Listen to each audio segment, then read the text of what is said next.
Hi, I'm Sarah Owens, and I'm sitting in my shutter so you don't have to look at my bed. I'm going to be covering the first line strategy, which focuses mainly on comprehension. So I think this strategy could be applied at really any age level, especially since I'm going to be an English language arts teacher. I think this could really be applicable in any setting. And I also think it can be utilized in other disciplines as well.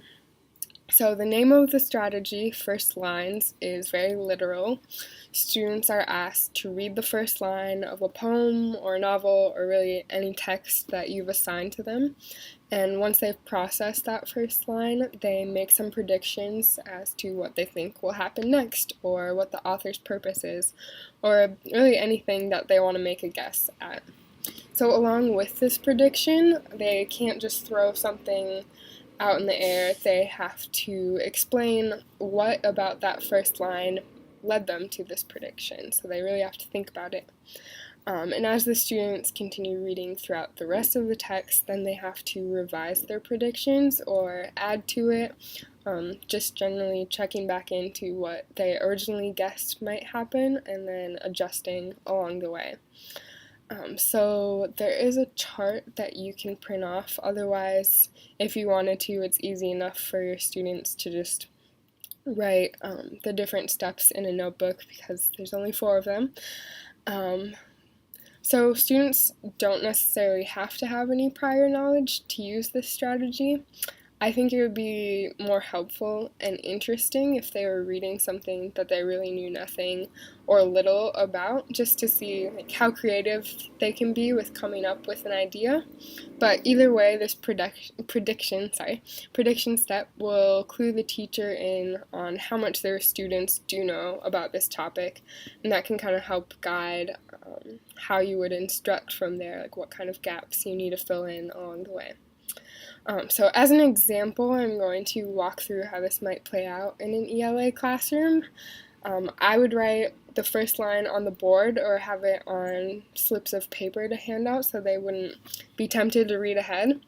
And for this lesson, I'm doing an example on A Modest Proposal by Jonathan Swift. And below, I've attached a chart that corresponds with what I'll say throughout the video, but just filled out as if I was a student writing it. Sorry about the truck there. The first line is, "It is a melancholy object to those who walk through this great town or travel in the country, when they see the streets, the roads, and cabin doors crowded with beggars of the female sex, followed by 3, 4, or 6 children, all in rags, and importuning every passenger for an alms." So as a student, I might be thinking that this seems like a really serious or sad story, because the author has used the word melancholy, and there are poor people everywhere, including kids, and they're all looking for food. So as a student, I might think that this story would follow a specific family and their struggle in poverty. So for those of you who aren't familiar with A Modest Proposal, it was written in the early 18th century, and it supplies a satirical idea for how poverty and famine in Ireland could be fixed. So the author's argument is to sell children as food to the rich, and he's very specific about how much money could be made from this and the different ways that you could go about preparing a dish made of children. For example, Swift says, "A young healthy child, well nursed, is at a year old a most delicious, nourishing, and wholesome food, whether stewed, roasted, baked, or boiled, and I make no doubt that it will equally serve in a fricassee or a ragout." So if a student is familiar with satire, they will hopefully laugh at this sentence, and they might mention how ridiculous his arguments are in their revision portion of the chart.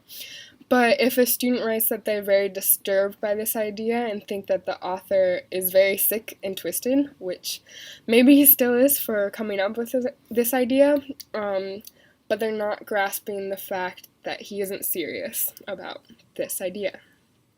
And so I think that this strategy is a great thing to incorporate in a classroom because it can be used for all levels of readers and all ages of readers. And I think it's helpful to have your students be thinking critically from the very beginning of a text and then carrying whatever that idea was through until the end.